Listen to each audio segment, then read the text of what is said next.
Hello students, myself Nita Panduranga Sarode, Department of Environmental Science, TC College, Baramati. Our paper code is EVS 1202. Our paper title is Fundamentals of Environmental Biology, second. In previous lecture, we have to study desert ecosystem, what is meant by ecosystem or types of ecosystem, then desert ecosystem, forest ecosystem, etc. क्लासिफिकेशनमध्ये आपण इकोसिस्टमच्या क्लासिफिकेशनमध्ये आपण mainly दोन type पाहिले. Natural इकोसिस्टमचे दोन types पडतात, एक aquatic ecosystem आणि second one आहे terrestrial ecosystem. Aquatic ecosystem is again divided into two types, that is a marine ecosystem and fresh water ecosystem. Fresh वॉटरचे पुन्हा तीन टाईप्स पडतात खाली, river ecosystem, lake ecosystem and wetland ecosystem. Then we see terrestrial ecosystem. Terrestrial इकोसिस्टमचे again four types पडतात. पहिले आहे forest ecosystem, दुसरे आहे desert ecosystem, grassland ecosystem and mountain ecosystem. And then we see desert ecosystem. In previous lecture we see desert ecosystem. Deserts are arid region that are generally associated with warm temperature. म्हणजे ज्या ठिकाणचं temperature warm असतं त्याला आपण dessert म्हणतो आणि तिथला जो काय रेनफॉल असतो तो कमी असतो. म्हणजे डेझर्ट कुठे कुठे लोकेटेड होतात, Antarctica, Arctic, northern America, middle east, आपण हे सगळं प्रिव्हियस लेक्चरमध्ये बघितलेलं आहे. मेनली डेझर्टचे दोन टाईप्स पडतात, हॉट डेझर्ट्स आणि कोल्ड डेझर्ट्स. नावाप्रमाणेच हॉट आणि कोल्ड डेझर्ट्स आहेत, त्याचं टेम्परेचर हे त्याप्रमाणे असतं. आणि त्याच्यामध्ये कोणकोणते ॲनिमल्स सापडतात, like camel, kangaroo, rat, squirrel and many other. Then xerophatic plants are also seen in the desert ecosystem, such as a cactus and various long-rooted plants. Then we see wetlands. In today's lecture we have to study wetland ecosystem. What are wetlands? Wetlands are water saturated or flooded by water either permanently or seasonally. म्हणजे ह्या जे काही wetlands असतात त्या permanently आणि सीझनली water flooded असतात किंवा त्यांच्यामध्ये वॉटरचं कॉन्सन्ट्रेशन हे जास्त असतं आणि ह्या ऑक्सिजन फ्री प्रोसेसेस ह्या प्रिव्हेंट करतात mainly wetland. The primary factor for distinguishes wetland from other landforms or water bodies is a characteristics vegetation of aquatic plants adapted the unique hydric soil. म्हणजे ह्याच्यामध्ये unique हायड्रिक सॉईलमध्ये grow होण्याचं जे काही adaptation असतं हे वेटलँडच्या plants किंवा व्हेजिटेशनमध्ये असतं. वेटलँड्स प्ले हे नंबर ऑफ फंक्शन्स, म्हणजे वेटलँड्स ज्या काय आहे त्या नंबर ऑफ फंक्शन्स प्ले करतात. तर कोणते फंक्शन आहे, पहिलं फंक्शन आहे वॉटर प्युरिफिकेशन. वेटलँड ह्या वॉटर प्युरिफाय करायचं काम करतात, पुन्हा वॉटर स्टोरेज करतात. त्याच्यामध्ये कारण ह्यांच्यामध्ये वॉटरचं जे फ्लडेड बाय वॉटर असतात त्याच्यामुळे आणि वॉटर सॅच्युरेशन असतं, म्हणून ह्यांचं जे काही आहे ह्या वेटलँड आहेत त्या वॉटर स्टोरेज करतात. Processing of a carbon and other nutrients, आणि जे काही कार्बन आहे किंवा अदर जे काही हार्मफुल न्यूट्रियंट्स आहेत त्याच्यावर प्रोसेसिंग करण्याचं काम ह्या वेटलँड करत असतात. नंतर स्टॅबिलायझेशन ऑफ शोर लाईन्स, ज्या काही शोर लाईन्स असतात त्या स्टॅबिलाइज करण्याचं काम या वेटलँड्स करतात. And support of a plants and animals, आणि प्लांट्स आणि ॲनिमल्सची जी काही लाईफस्टाईल आहे किंवा जी काही लाईफ सिस्टीम आहे त्याला या सपोर्ट करतात.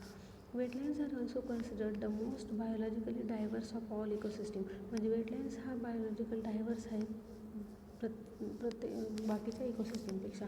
Serving as a home to wide range of plants. इथे बायोडायव्हर्सिटी मेनली जास्त असते वेटलँडमध्ये, त्याच्यामुळे हा होम आहे खूप साऱ्या प्लांट आणि ॲनिमल्सचं वेटलँड. त्याच्यामुळे it's content very large amount of biodiversity or contain variation. Whether any individual wetlands perform these functions and the degree to which it performs them depends on characteristics of that wetland and the lands and waters near it. म्हणजे wetlands हा खूप सारे प्रकारचे जे काही protection आहे, purification आहे, storage आहे, ह्या वेटलँड्स पूर्ण होत असतात.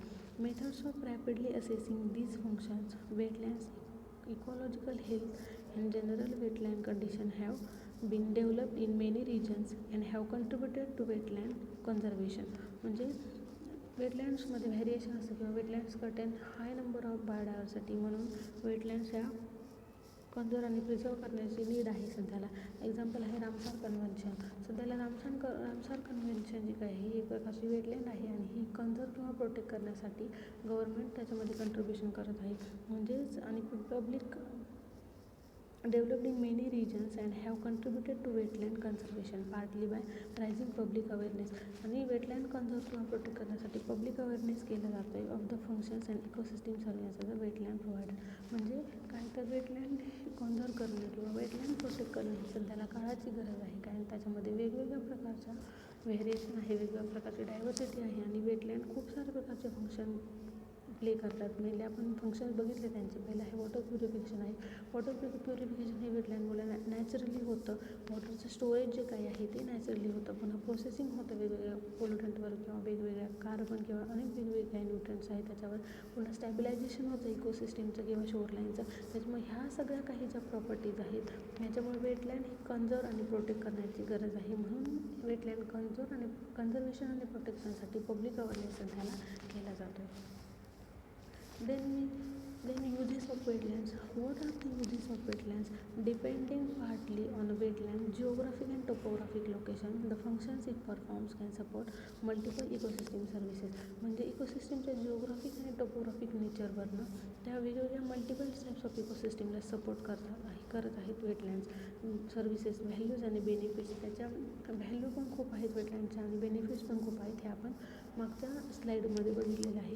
United nation millennium ecosystem assessment and Ramsar convention describe wetland as a whole to be of biosphere significance and societal importance in the following areas. म्हणजे कोणकोणत्या एरियाजमध्ये वेटलँडचं इम्पॉर्टन्स आहे हे nations millennium ecosystem assessment and Ramsar convention ह्यांनी describe केलेलं आहे. वेटलँडचे significance ते पुढे जाऊन कोणत्या एरियामध्ये वेटलँडचे सिग्निफिकन्स आहे हे nations millennium ecosystem assessment and Ramsar convention ह्यांनी सांगितले. पहिलं आहे वॉटर स्टोरेज. वॉटर स्टोरेज झाल्यामुळे फ्लड कंट्रोल होतो. हे मेन ह्याचं सिग्निफिकन्स आहे वेटलँडचं. Then ground water replenishment. Ground वॉटरमध्ये वॉटर स्टोरेज झाल्यामुळं ग्राउंड वॉटरचे जे काही ग्राउंड वॉटर टेबल आहे त्याच्यामध्ये इन्क्रीज होतो. त्याच्यामुळं पाण्याचं प्रमाण आहे जे भूगर्भ अंतर्गत किंवा आपण त्याला ग्राउंड वॉटरमध्ये जे काही पाण्याचं प्रमाण आहे ते इन्क्रीज होतं किंवा रिप्लेनिशमेंट होतं. Then shoreline stabilization and storm protection. म्हणजे शोरलाईन्स ज्या काय आहे त्याचं स्टॅबिलायझेशन होतं किंवा इकोसिस्टमचं पण स्टॅबिलायझेशन ह्या वेटलँडमुळे होतं. अँड स्टॉर्म प्रोटेक्शन, स्टॉर्मपासून सुद्धा प्रोटेक्शन होतं. नंतर देन आपण वॉटर प्युरिफिकेशन बघितलं. हे फंक्शन्स आपण मागच्या स्लाईडमध्ये पण बघितलेले आहेत. वेटलँडमुळे वॉटरचं पण प्युरिफिकेशन होतं. नंतर wetland is a rich reservoir of biodiversity. Wetland हे मोठ्या प्रमाणात बायोडायव्हर्सिटी कन्झर्व करतं किंवा बायोडायव्हर्सिटी प्रोटेक्ट करतं. नंतर पॉलिनेशन जे काय आहे म्हणजे पॉलिनेशन जे काय होतं ते मोठ्या प्रमाणात होतं वेटलँडमुळे. त्याच्यामुळे व्हेरियस टाईप्स ऑफ प्लांट्स आणि ॲनिमल्स त्या ठिकाणी सापडतात. नंतर वेटलँड प्रोडक्ट्स. वेटलँड्सपासून आपल्याला व्हेरियस टाईप्स ऑफ प्रोडक्ट मिळतात. बायोडायव्हर्सिटी त्याची रिच असते. प्रोडक्ट म्हणजे आपल्याला त्याच्यामध्ये टिंबर, फॉडर, वेगवेगळ्या प्रकारचे मेडिसिनल प्लांट्स त्याच्यामध्ये असतात. वेगवेगळ्या प्रकारचे प्लांट प्रोडक्ट्स आपल्याला किंवा ॲनिमल प्रोडक्ट्स आपल्याला हे वेटलँड्सपासून भेटतात. नंतर त्याचे कल्चरल व्हॅल्यूज पण खूप मोठ्या प्रमाणात आहेत. नंतर रिक्रिएशन आणि टुरिझम. मेनली टुरिझमपासून जो काही बेनिफिट आहे किंवा जो काही सिग्निफिकन्स आहे तो वेटलँडपासून आपल्याला मिळतो. नंतर climate change mitigation and adaptation. म्हणजे क्लायमेट चेंजचं जे काही मिटिगेशन आहे किंवा आपण म्हणतो ग्लोबल वॉर्मिंग जे काही टेम्परेचर इन्क्रीज होते ते रिड्यूस करण्यामध्ये वेटलँडचा मोठ्या प्रमाणात हात असतो.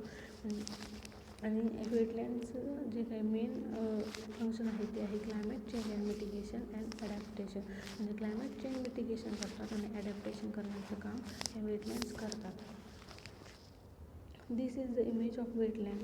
This contains large number of plants and animals and large number of species of plants we see in this diagram. This is all about the wetland ecosystem. In today's lecture we have to see a discussion of a wetland and their brief information about wetland and uses on and significance of wetland, and also see the image of wetland. Regarding to this, if you have any question please ask.